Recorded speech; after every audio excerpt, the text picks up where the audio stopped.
In this video, we're going to explore one of your major projects in this course, which is developing your communication portfolio. This is going to include both a portfolio assessment and an action plan for you to continue once you've completed this assessment.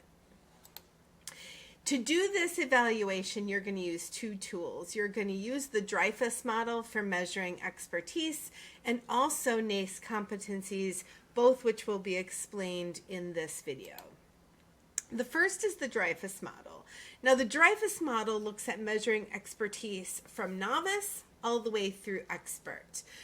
When we talk about being a novice, and the way I like to explain the Dreyfus model and thinking about expertise is to think about cooking.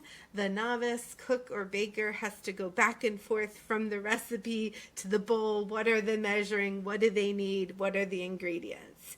After a little while and some practice, you become an advanced beginner. You don't have to go back to that recipe as often, and you're able to do things without looking up what they mean and exactly what they entail. Eventually, you become competent, and if you are doing this regularly, you can cook or bake this thing without looking up each and every step. You know what it means to whisk, you know what it means to baste. You're competent in this process. As you move through competence, you're going to become proficient. And proficiency in this model means that there can be a period of time that goes by and you continue to be able to perform that task without looking back at what needs to be done.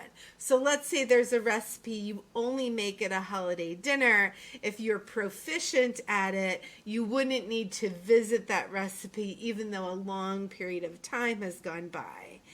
And the expert is able to make changes or create something new without a recipe existing at all. This is kind of the Bobby Flay of this example from the Dreyfus model of making something where something didn't exist before, or making changes and knowing the effect that that change is going to have on what it is you're making. Now, it's important to point out that there is absolute expertise and relative expertise. Absolute expertise is looking at expertise amongst all of the available knowledge and skill in the area. Relative expertise is looking at your skill compared to that of others around you. The second thing we're going to use in doing this portfolio analysis are the core competencies from NACE. Now, NACE is the National Association for Colleges and Employers, and through their research, they have found that these items from career and staff development, self-development, communication, critical thinking, equity and inclusion, leadership, professionalism, teamwork, and technology are the things employers are looking for when working with colleges on the most qualified candidates. You're going to use the Dreyfus model and those NACE competencies to examine your major areas of communication competence in writing, speech, and relational impact. And while this might not be a completely inclusive list, I've given you examples of different types of writing competencies, speech competencies, and relational impact competencies for you to consider when doing your portfolio analysis. You're going to complete an initial assessment using these and the guidelines for each area of competence. Now, your personal goals are going to drive where your focus is in these subcategories. The second part, after doing your initial analysis, saying that maybe you're a novice in one area, a beginner in another, and you feel like you have competence in a third, is to compile specific examples of personal work and experience which align with that analysis. Anyone can say that they're a great motivational speaker. What proof do you have?